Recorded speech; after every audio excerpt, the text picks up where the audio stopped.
everyone. Welcome to Caviar Conversations.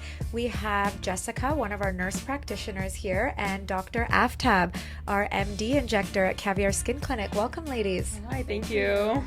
I'm so excited that we finally get to do this. I mean, we chat so much all the time. It makes sense that we're just like, okay, let's have a group chat together. Yeah. Excited to be here. Yeah, let's start from where it all began. What got you guys in the medical field? Was it something that, your parents were like, okay, you're going to become a doctor? How did you get into that or get into nursing? You always knew that you were going to be a nurse. Did it choose you? Let's kind of take it from the beginning. Okay. So I actually did not know I was going to be a nurse or a nurse practitioner. I started off at UBC doing biopsychology, and I had a professor tell me, you really connect with people, so have you checked out our open house for nursing?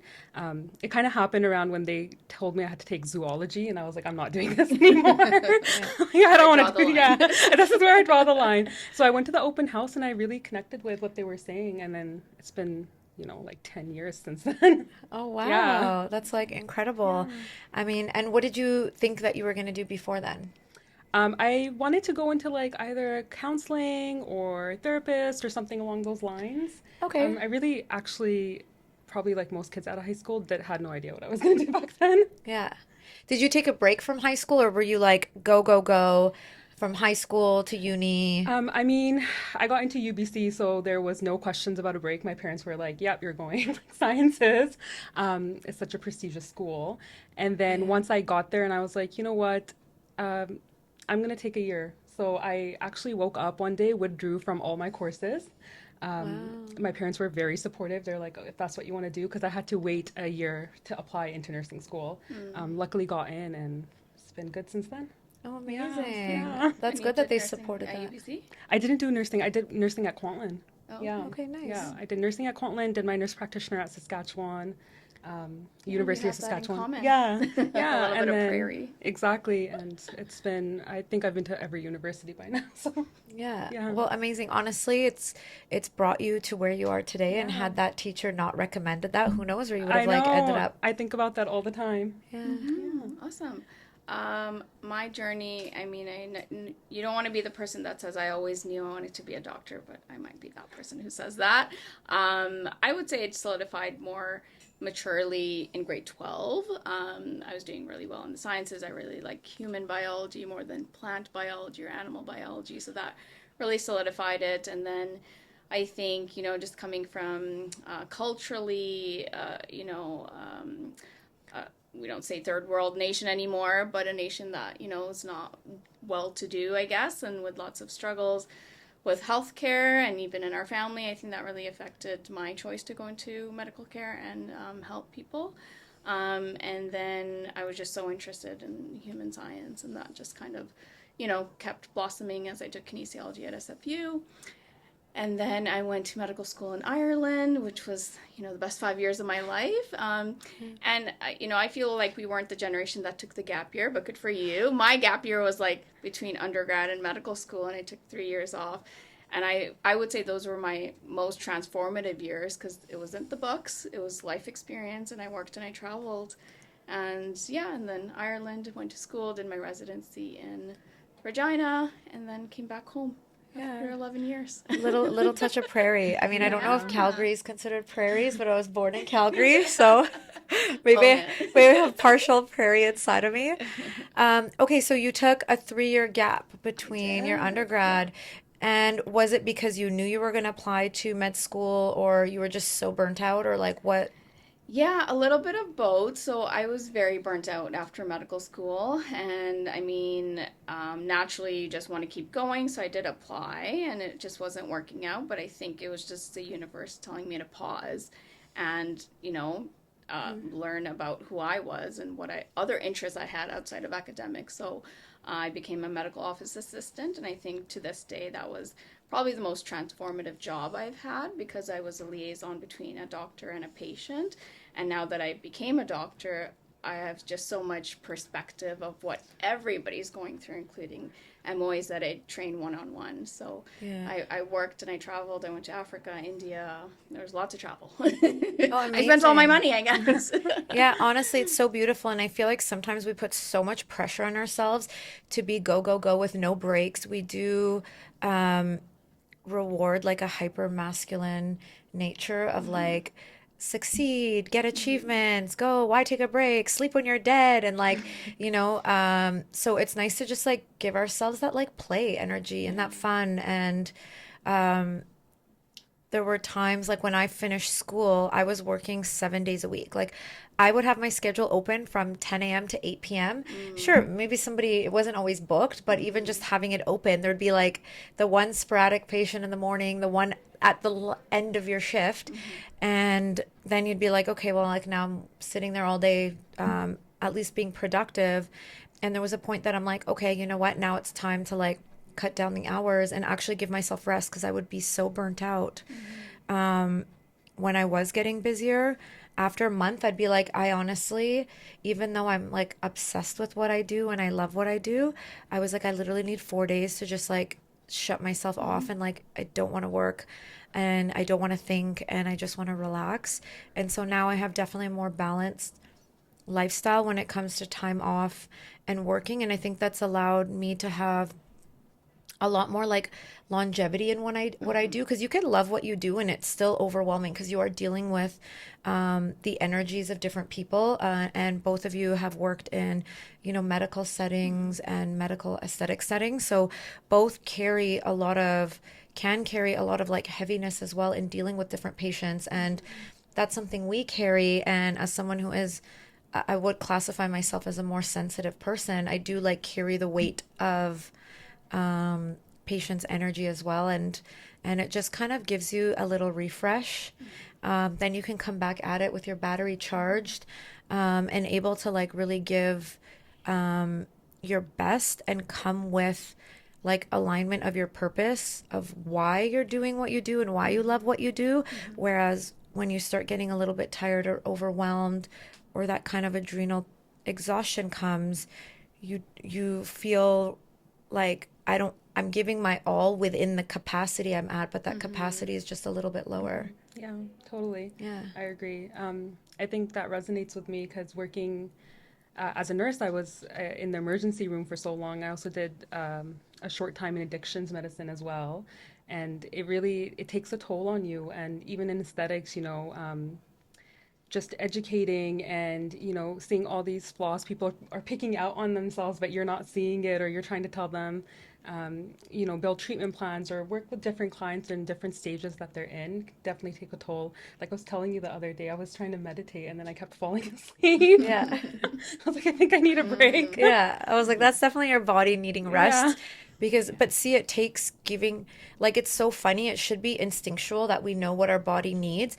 But when you're just in a hyper kind of active, hyper work, hyper go, go, go busy lifestyle, like modern, 2025 Vancouver, like city lifestyle, we often don't know like what our bodies needs because we surpass so much of that. And we can easily distract or ignore or work through a lot. There are some days it's the whole day and I've drank in a whole water bottle of water and I'm like, I haven't even allowed myself to take a break to go use the restroom. And I'm like, okay, I need to just like chill and take 5 minutes and breathe, get back into my center, and then kind of go. And when it's off time, laptop off, phone is on silent, no doom scrolling or anything like that, and just really like rest in like nothingness, and like that is totally okay. And I've actually come to really enjoy it. And I think that's also me counterbalancing the go, go, go with there are times where I just like have to meditate and I incorporate that daily. And that allows me to like be at this level, go, go, go. But if I didn't equivalently meditate and give myself that self-care, I would be burnt out and run down and have adrenal fatigue and insomnia. And, I pride myself in sleeping like a baby. Well done. I'm a good sleeper now. After in school, I was not. I know. I had That sounds major like it's real. insomnia the whole way through naturopathic medical school and even at SFU. Like I was just like I would Yeah. wake up at, a little hair dropping. Like I was such a light sleeper. What would you guys tell like, other like younger generations kind of that are ambitious and going for their goals, going into nursing, going into med school, who want to have that go and like attitude? Hmm. What advice would you give them knowing kind of where you're at now and looking back? Yeah, so I think, like I said, I feel like the universe kind of forced me to take that 3 year gap, but like I was so, and I'm still so thankful for it. So I would just say to, listen to your body. We are physically fatigued, but we're also emotionally fatigued. So listen to what your body is telling you. And, the academics will still be there. You can still be a doctor if you take a gap year, go travel for a year. So just know that those time points are not fixed in stone, right? You can Mm-hmm. you can still live your life, and then still be an overachiever or an ambitious person. Those two are not, things you can't do overall together. But also, the other thing is, I think the life experience part is really, really important. I think that's what I learned in those 3 years is the things outside of the books that you don't learn when you're just an academic head in the books. It just matured me so much in 3 years. And then, of course, I wouldn't often lived on my own, but I do feel if I hadn't had that living on my own, I would have struggled. I was in a different continent, in a different country out by myself. So I think that was kind of a stepping stone for me. So I would say, don't be so burdened by timelines, and then listen Mm-hmm. to your body, and then also try to get life experience, if and when you can. It's so Mm-hmm. true. And I always say, like, I want to travel and do the fun things while I'm young. I don't want to wait Mm-hmm. till I'm like in my 60s and then, going on the vacation and splurging on the thing that I want to splurge. It's like you want to, it really is like cliche to say, but you do want to like enjoy the journey. And if that Mm-hmm. means life gave you a break to take to slow down, I think it can be so rewarding in so many ways. And we might not see it at first. Mm-hmm. I took an extra year as well, like an extra 6 month period to finish my undergrad, and then same with in naturopathic medical school because life was telling me to Good. slow Slow down and down. take care of myself. And I was so upset by this, and it was hard for me to accept. And then after now going back, it's true. It's like it's not going to change. Mm-hmm. You're Like still gonna when be a you accomplish it, naturopath, you're still yeah. going to be that, and Mm-hmm. you're still going to have that, and no one can Mm-hmm. take away like Mm-hmm. your education and your schooling and that what you've built for yourself. Mm-hmm. I agree. Yeah. Yeah, I agree with both of you said. I think like what you're saying, Noya, is thinking like it's a failure almost. I feel like Mm. what I would tell my younger self or like anybody, I tell my younger cousins this all the time. I'm like, it's okay if you failed a course. Like, I failed many, don't worry. Yeah. You will still get there. You're not a failure Yeah. overall. If you have to do something again, that's okay. It's okay to do it again. It's okay to take a break and do it. It's okay to say maybe that's not what you wanted to do and you want to do something else instead. Yeah. I feel again, depending on cultural backgrounds or where you're in at life, there can be a lot of pressure. And now social media and like the economy, everything's so expensive. Like you have to work, you have to have a good job, you have to have Mm-hmm. this if you want to buy all of the flashy stuff, depending on what you're seeing, right? So I feel like there's a lot of pressure on the younger generations these days too. Mm-hmm. I kind of empathize with them. Yeah. And there's a time to put in the work, and you will all get there. Yeah, honestly, and good point because it's funny that we see like any delay or like if this is your plan, any change to that, we do see it as a failure, though it's not like we're still headed in that Mm-hmm. direction. Mm-hmm. But it's funny that any little barrier or challenge that comes in the way, our viewpoint sometimes goes into that negative, like, Mm-hmm. oh, we're failing or we're behind. Like I felt Mm-hmm. like I'm like, oh, I'm gonna be behind. Like everyone's ahead of me was kind of the limiting belief that I had for myself. And yeah, at the end of the day, it doesn't even matter after. No, Who does yeah. it matter to? Nobody's keeping score of No. how long it took you to finish No school one or cares. like, Yeah. yeah, nobody really cares but you. Yeah. And it's that kind of internal dialogue that we have on ourselves, and that's something that we can change and Yeah. something that we can have a little bit more compassion on ourselves. And of course, those pressures come from, social pressures, family pressures, cultural, and then our own. We absorb that, hmm and then that becomes our inner dialogue. Yeah. I think we're Mm-hmm. the hardest on ourselves, right? Mm-hmm. We see that in aesthetics with patients that come in and like pick out the smallest thing about themselves. We see that in our own like lives as well. Like when we look in the mirror, or if we're, evaluating our life or the timeline that we've created for ourselves, I think we're the hardest on ourselves. Nobody else Yeah. around us just notices this stuff. Oh, 100%. And yeah, I mean, I do see it in myself, in Mm-hmm. patients, Yeah. and sometimes it is hard because you're like, oh, I wish they like saw themselves the way I see them Mm-hmm. or the way that the world sees them. Mm-hmm. But we are our own worst critics, and we can be so fixated on one little thing or something being like not perfect, Mm-hmm. and we let that make us feel not good. Mm-hmm. Yeah. Yet that doesn't define anything about I us. agree. Yeah. Like our little asymmetries, if I picked out a little Mm-hmm. pimple today, if I rubbed my face and an acne blemish came out, like that doesn't change like who I am. Mm-hmm. I can let it defeat me and make me feel extremely negative about myself, or I can just be like compassionate with myself, like, okay, yeah, you touched your face, you ate a bunch of dairy. Okay, it makes sense. You got a pimple, and I'm gonna use whatever skincare or things I have in my kit, and that's all I can do. But time is what it takes, and maybe I'll learn and make a better choice or a different choice, or I'll just give myself the 80/20 rule, like Yeah. Enjoy your life. Yeah. Yeah. I will drink that latte again. right? Exactly. I feel like you still have to enjoy life and have a little bit of fun with yourself. And I do find sometimes, yeah, like it's like when you're just in a positive state that we kind of create and innately, it's like even when little things happen, they don't bother us. Mm-hmm. But when we get ourselves in our own negative state, it's like then all the little things bother us. Yeah. And so in both of those, there was the same outcome. Let's say in both of those you have a little blemish, but it's how you view yourself in that dictates whether you're going to be so chill with yourself about it and just know it takes time, or whether you're going to just like fixate it every minute and like keep looking in the mirror, and you're just going to start getting yourself into like a panic or a spiral. And yeah, it's a really difficult time, and social media doesn't help, and this like Mm-hmm. perfection and apps and Yeah. everything, it's Yeah. quite hard. Facetune. Yeah. Yeah, and I'm seeing like as not switched fully to cosmetics, but or aesthetics. Just as you guys were talking about the things that patients bring up in aesthetics, it's like they parallel what I see in medicine or healthcare as you guys do, but they also don't. I've had to kind of shift my conversations to a lot more subjective conversations. I can't just do a blood test to say why you have this jowl, right? It's not those conversations, it's somebody's subjective opinion of how they feel they look, and then, your view of your assessment of how they look aesthetically, and trying to kind of merge those to then come up with a plan. So that's been really an interesting shift in conversation, with some parallels, but Yeah. then a lot of new things that I've had to kind of learn, and it's been really interesting to do that. Yeah. Yeah. I think aesthetics is hard medicine.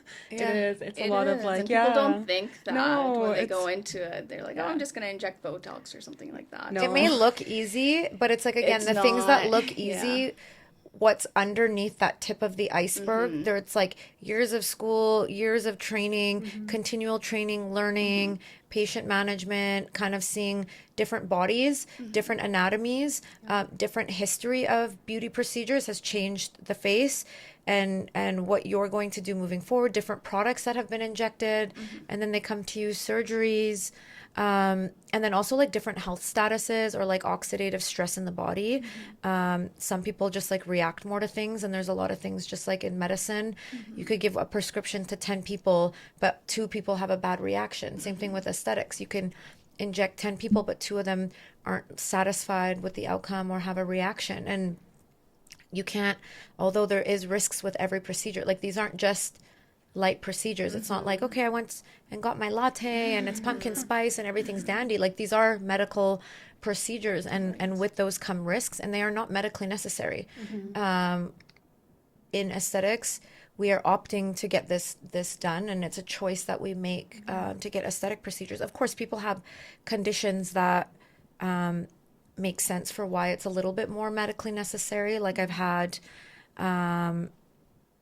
when people have like a car accident and things are a little bit like shifted, or they've had jaw surgery or Bell's palsy and one side is extremely asymmetrical. Again, it's their choice to come correct those things, but it makes a little bit more sense from a medical standpoint. Or let's say like a cleft palate. But a lot of the time we are choosing to have these procedures done. And yeah, the knowing what the expectation of what they can provide you. If you didn't feel good about yourself before, it's not going to radically make you feel like a Not a super band-aid confident solution. person. But I love getting procedures done. I haven't always liked the outcome of the look as well, but I understand, okay, I tried that and maybe it's not for me, and great, I'll let it wear off. Um, and that's it. Yeah. I think that's where like consultation and really taking the time to talk to the patient helps as well. Just kind of getting to know what their lifestyle is like, where they're at in their life, what procedures you could suggest that actually work for them.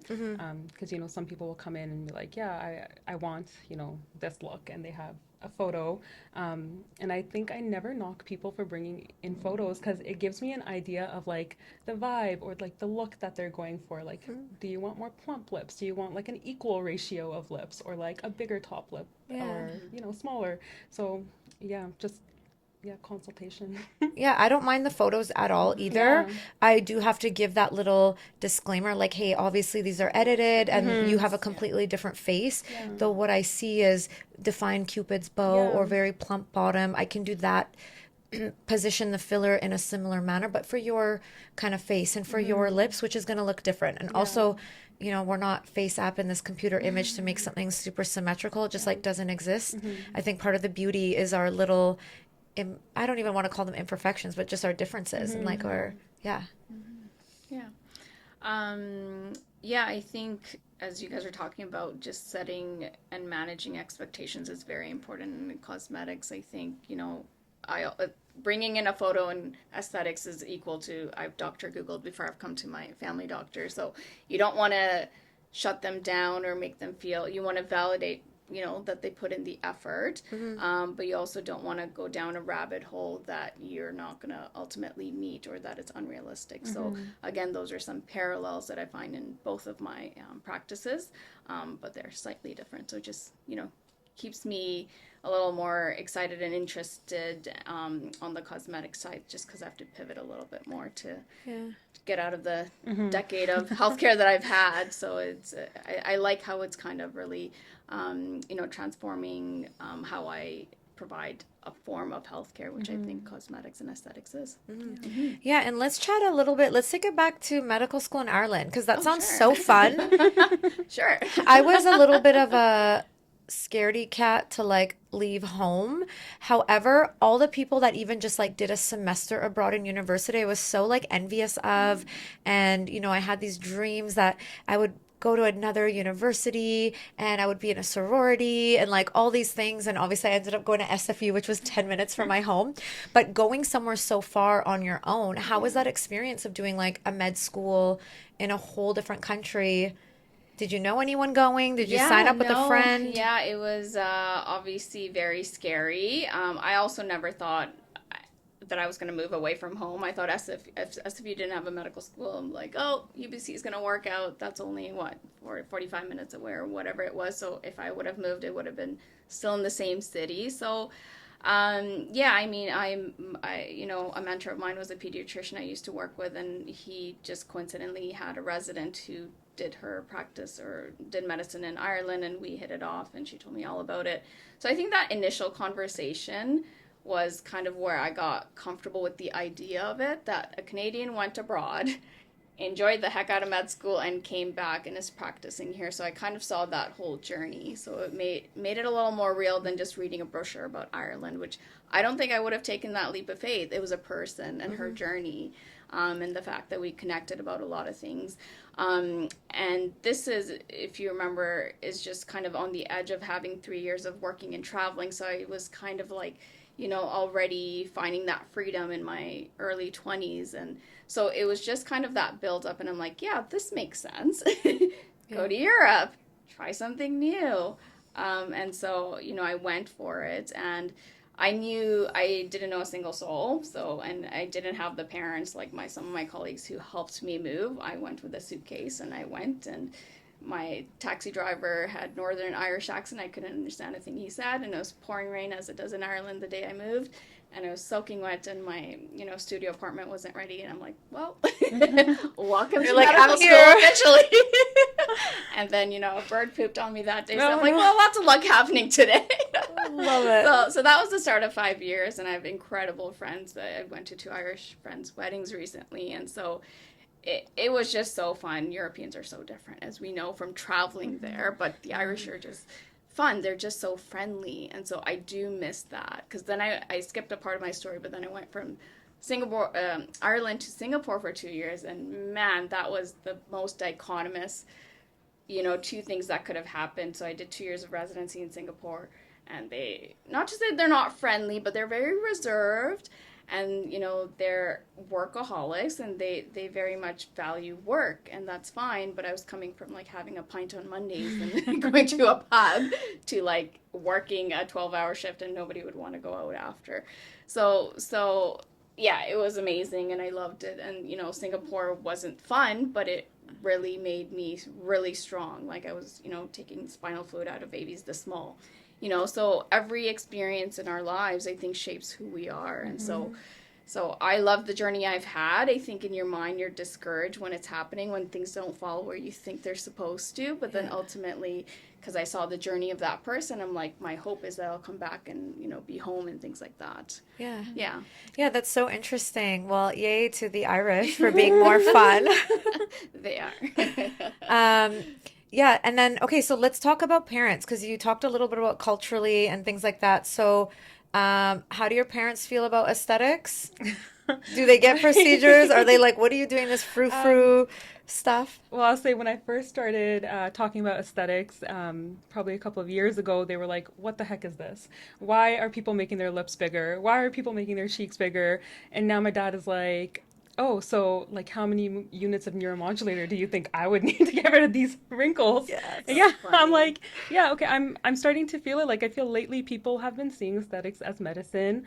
There's more people talking about it, more, science coming up about it, and I think people are starting to understand it a little bit more. Yeah, I don't know what your experience Yeah, is. I think we have different countries. I'm not going to say our countries because I don't want to offend anybody about our opinion of our culture, but I think we're culturally similar. But like in my culture, I would argue it's very much taboo to do any aesthetics, and if somebody knew, they would kind of like put you down for it. Yeah. Like it is very much taboo, and I think nobody except like very, wealthy people would be doing it in my culture and country. Yeah. So do my parents talk about it? No. Will they ever get it? No. Yeah. So Yeah. that's just what I was born and raised in. But for me, my mindset is different. I think beauty is what you make of it and what you feel it is for you, right? So that's part of why I went into aesthetics, is because as I was in my 30s, and I'm like, oh, I better start taking care of my skin and my anti-aging and things like that. I'm like, well, how can I help other people also define what beauty means to them, and then also age gracefully or age how they feel they need supports with aesthetics. I agree. I think that's why I went into aesthetics as well. As like, I feel like seeing people like myself in the space, like how can I make this more approachable to people that are doing it for the first time, and maybe it's not as supported in wherever they're coming from, or it's not something that their friends and family talk about or agree with. So I think just being a face in the space that they can relate to, being somebody that can educate them on these procedures. I'm seeing now how supportive like my friends and family are. They will be like liking my Instagram posts and like sending me messages like, wow, you're doing so great. And Yeah. like my father-in-law was like, I saw you injecting that jawline.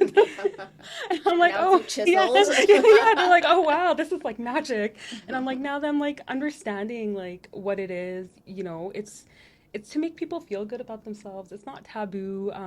There's nothing taboo about adding like structure or hydration to your lips, right? Like we do skincare, Yeah. we do other procedures. So aesthetics, like when done by a knowledgeable practitioner with guidance, like you have proper consultations, you have proper follow up, like you'll be in safe hands. It's not scary.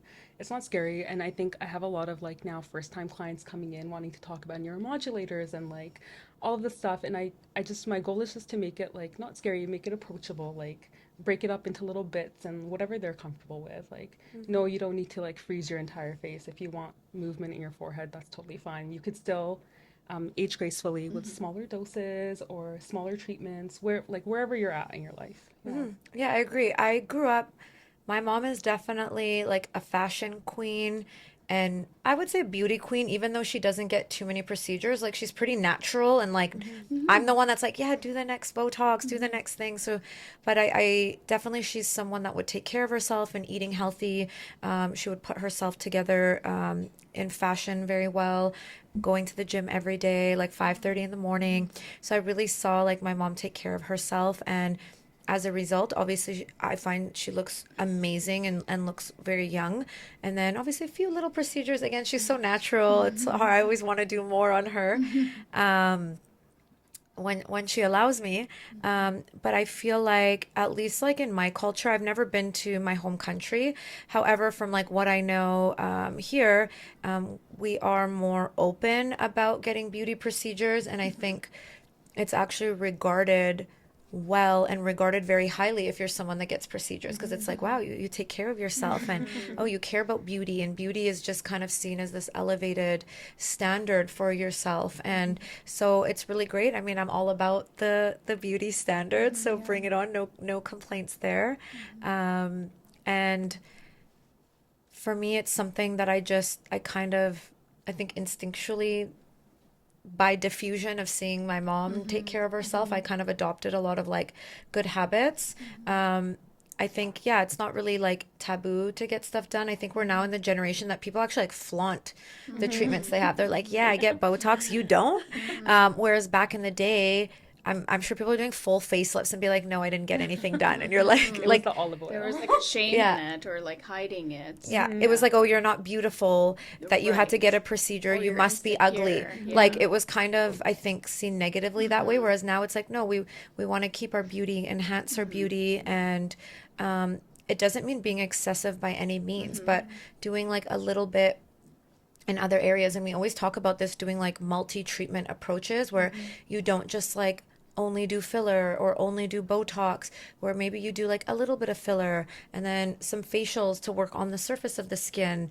And then, you know, your filler is going to add a little volume. Your Botox is going to be for wrinkles. Each procedure has its like goal of intention that it's going to work on, but sometimes we get so focused on just like one area's trending, like lips have always been trending, and then people forget, and you know, let's work on the acne scars, or let's work on, you know, the deep set lines here. So I think like nowadays what I see is that no makeup look in, where just like overall you look natural, and you can go makeup free, and it's a little bit more of a balanced look than just like overdone the lips. But back in the day, yeah, it was like the bigger the better.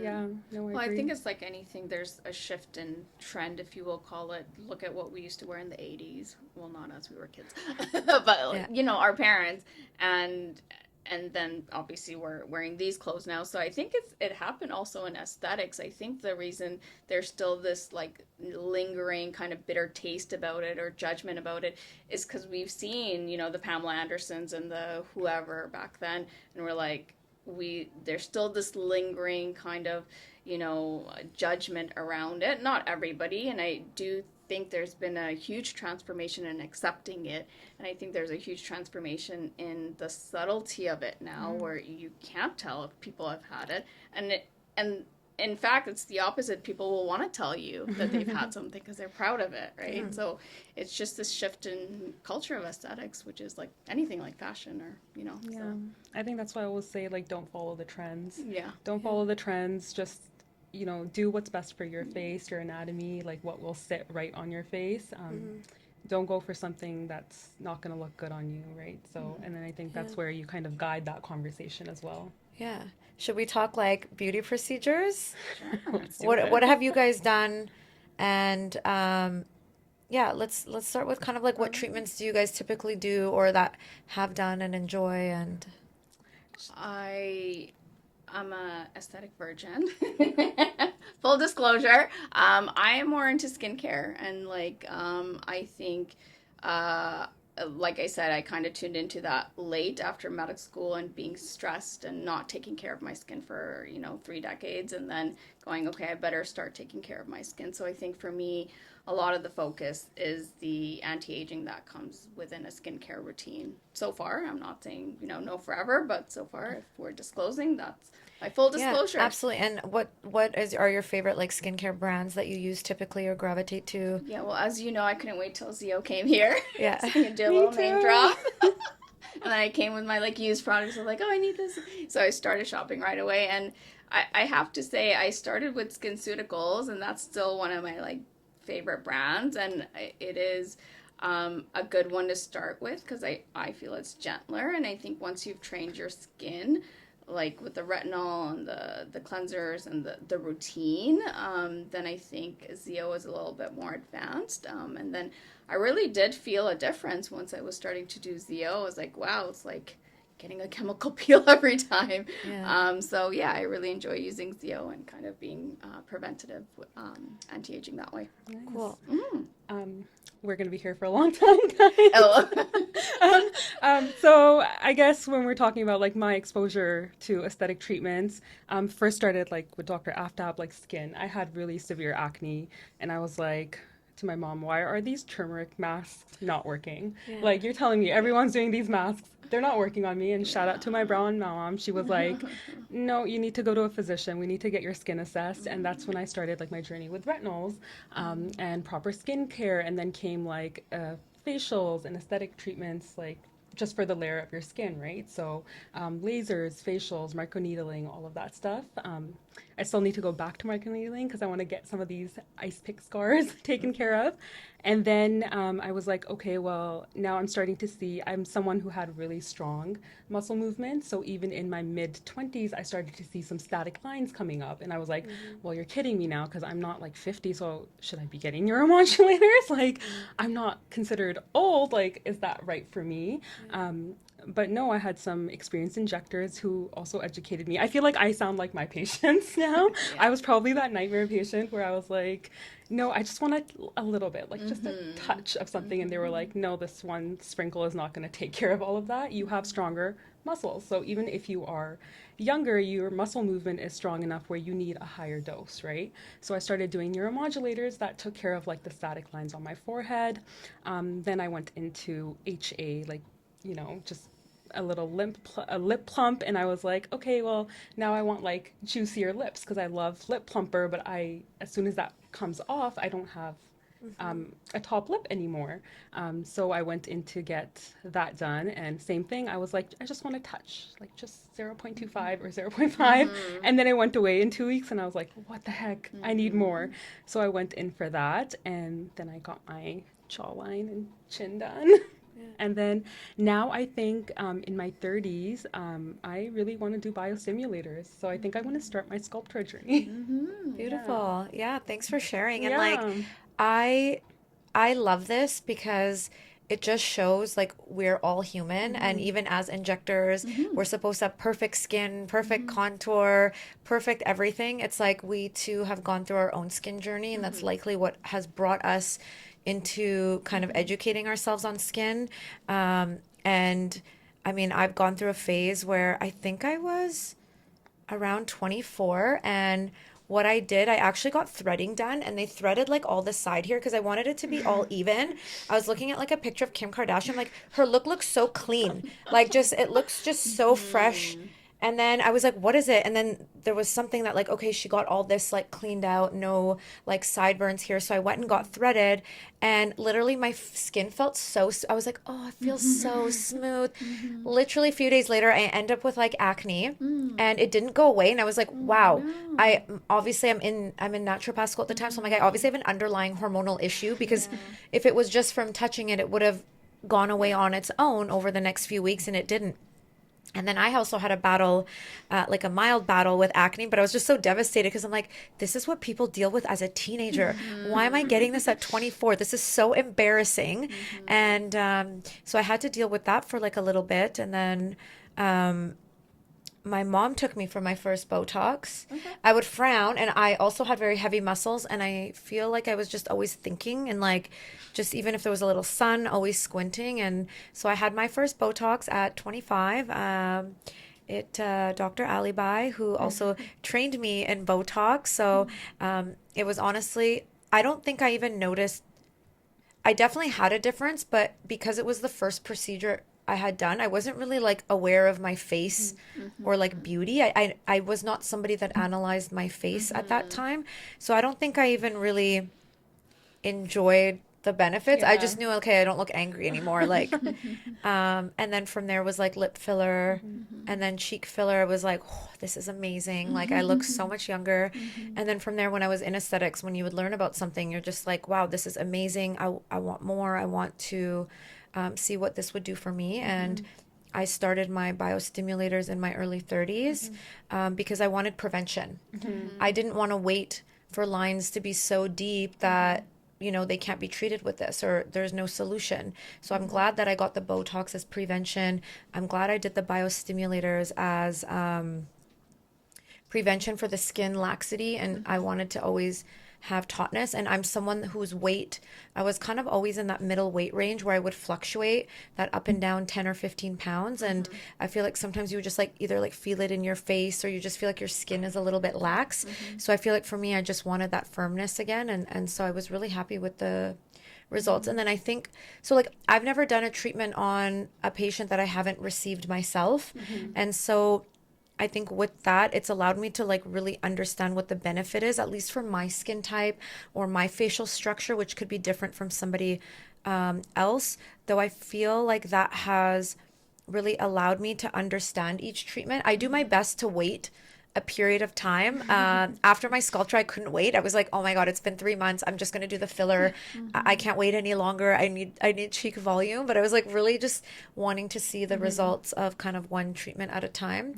Now I'm all about stacking treatments and doing things as long as you're like in good health, you've had procedures before, you haven't had reactions. I mean, they're doing it in Asia and Korea all the time, stacking lasers and injectables and things, and people are getting very transformative results. And I'm like, I love that. Yeah, no, I agree. When we age, right, we age in all our layers. So the bone deteriorates, skin laxity, skin sagging.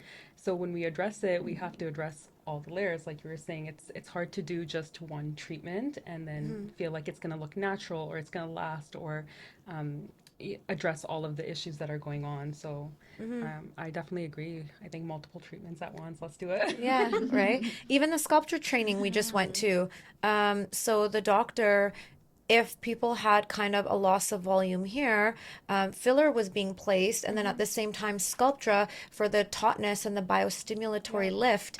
And he was doing that in the same visit, and the results were wonderful. And then, of course, if there was skin pigmentation, then come your devices and skincare regimes, and then your beauty boosters for that like hydration just under the skin, and then again your like facials, microneedling for that surface texture. So you're right. It's like we are treating at all different layers of the skin, and it's funny, you're getting so many more variety of procedures, but that's actually what produces the most natural, beautiful result, in my opinion. Yeah, me too. It's the balanced look. Yeah, I really enjoyed that talk because we had a little speaker series, I guess, there too, and I was just speaking of that was my first event, but it was so like the information was just so useful, and just to see the visuals of a very experienced aesthetic practitioner and how he's doing it in Brazil, I think is where he was from. Yeah. And so initially we were seeing a lot of very subtle kind of differences, and then the later ones were a lot more still not obvious, but like you could see that it was preventative because he showed us somebody from the age of 40 and then 50 and then 60, and you're like, wow, it does make a difference over time. It's not like a one and done. It is a commitment too, right? Yeah. If you kind of do one thing and expect a magic solution the next day, it's not going to happen. It doesn't exist. And it was so cool because he was showing us a lot of patients that are on the weight loss, medicated weight loss, Ozempic, Mounjaro, and how much they had wasting of their skin. And although they loved the results in the weight loss in the body, a lot of people weren't aware of how much it actually ages the face, because that fat in our face, that tissue in our face is what keeps us young. It is what keeps us as a baby face. And when we lose that, we just start to get really gaunt, and it shows the signs of aging so much faster, especially because the weight loss is so rapid. And it was amazing to see just a little bit of Sculptra. Well, okay, let's not say a little bit of Sculptra, a lot of Sculptra for when you count, yes, these procedures do add up, and they can get expensive depending on like what your need is. But the results were so worth it, especially if you didn't want to do the surgical route. But how much volume it restored, how much lift, helping with the skin crepiness. And again, just like anchoring all the skin taut on the structures below, whereas we kind of age and we lose that anchor and we feel that sagging and like hanging off the bone type of feeling. And it was just like amazing. So it was cool to see, because he had a lot of older patients too. And obviously if somebody is in their 70s, their before and after is going to be like so amazing compared to if you're looking at like a 35-year-old Sculptra. Yeah, I guess even speaking to like price for treatments, right? I think like, yes, when you're 50, you need more vials, but if you start earlier, I feel like you start needing less and less as you age. So I think overall, like when you start doing preventative stuff, that's why I want to start now. It's so it doesn't add up, right? You don't need as many. So what is it, one vial per decade or something? Yeah, an average of give and one take? vial Yeah. per decade of life, and then Yeah. your maintenance thereafter. So if you start a little bit younger, you might not need as much product, whether it's biostimulators, and then when you have tauter tissue, you don't need as much HA to volumize the areas, right? So it ends up being what I tell my husband, more cost effective. Girl math. Yeah. It's all girl More cost math. effective in the long run. Yeah. I agree. I mean, and it's also like your investment. Like Yeah. you don't go to the gym once and expect to have abs. It's like a lifestyle, and I feel like keeping up with your beauty and skin is a little bit of a lifestyle. Yeah, I agree. Yeah. I agree. Well, it's been like so lovely having you two ladies here, and we're gonna wrap it up with a little bit of a quick fire. Oh no. So you guys can just answer as what comes up. Okay. Okay. What's your coffee order at Starbucks? I don't drink coffee. Oh, how do you get through the days? 4 academic degrees. Oh, no wow. Coffee. I drink nothing but coffee. Oh. So my Starbucks order depends. Yeah, we are. Depends on the season, but my go-to is the oat shaken brown espresso. Oh yeah, the brown sugar oat. Brown sugar oat Yeah. shaken espresso. I love yes, that. it's so good. Yeah, Did you do mine your is. PSL for the season? Yes, I did. Of What's course, I did. PSL? Pumpkin spice. Oh, PSL, PSL. PSL. I love a good pumpkin spice. I find it a little sweet, but I do have is sweet. I have an espresso at home, so I have the pumpkin flavored one. So there's like no sugar in it, but you get the aroma and you get the Yes. little bit of a The flavor. vibe of it, right? Yeah, I feel healthier Yeah. with that one. Or like cold brew with pumpkin spice cold foam. Oh yeah, I'm gonna try that. Lower calorie. Somebody knows her way around a Starbucks to drink. I sure do. Yeah. I'm actually really loving JJ Bean's Americano Mistos with oat milk. Honestly, it is the creamiest Americano Misto I've ever had anywhere, and I've had them everywhere that is, in the downtown area and around the clinic in White Rock.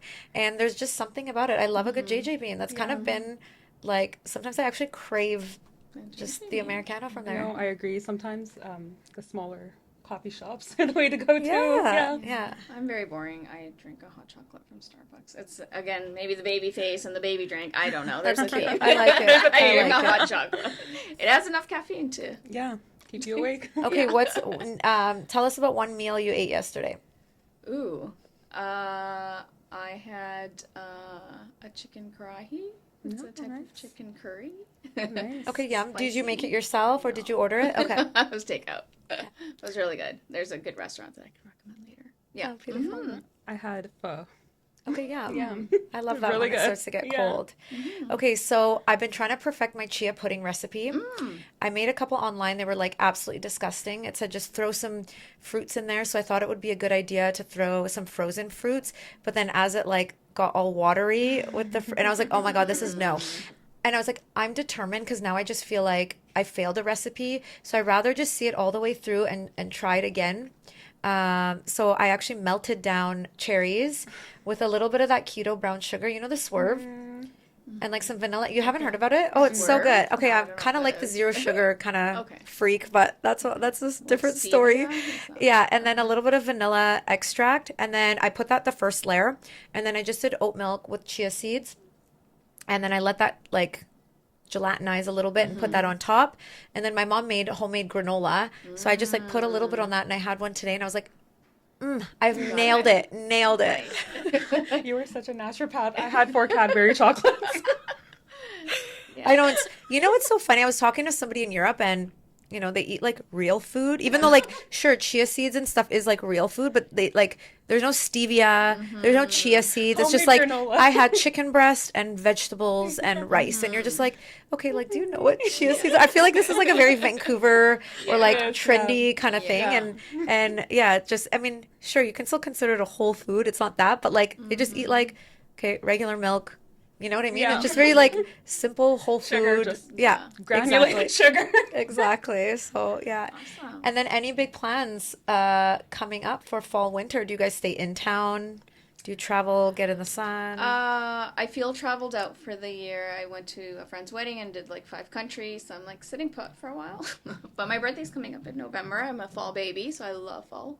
I'm taking my parents to Mexico. Okay. Yeah, yeah. Awesome. So that'll be fun. Yeah, that's gonna be nice to get some sun. Yeah, they're just living their best life. I love that. They're like, go, Miss Nurse. Yeah, We love you. we love you. Let's go. Best daughter. Do you have Yeah. siblings? I had a younger brother. Okay, Yeah, we won't get into that. No, beautiful. But they're probably so proud of Yeah. you, and that's a nice thing to spend time with It family. is, yeah. And I feel like they spent so many years, I'm sure you can relate with immigrant parents, working so hard. I feel like it's their time to kind of explore as well. Oh, that's Yeah. so cute. Yeah, yeah. I love that. Any big plans for you? Nothing too big. New York. Yeah, I'm gonna go to New York. Well, I have a girlfriend that lives there. She's from Vancouver. She's in finance, and she got transferred to the New York office. And so I'm gonna go stay with her for a few days and just enjoy like a few days of fall in New York, which I think will be So very beautiful. pretty. Yeah, just yeah. I was Exactly. gonna I'll say. have my PSL in New York. Yeah. Tag us. Right? Well, ladies, it was so nice to have you, and we'll definitely like do this again soon. A lot of fun. Yeah, it was fun. Beautiful. I love how we all have different vibes. So Yeah. this is fun. Right? Lovely.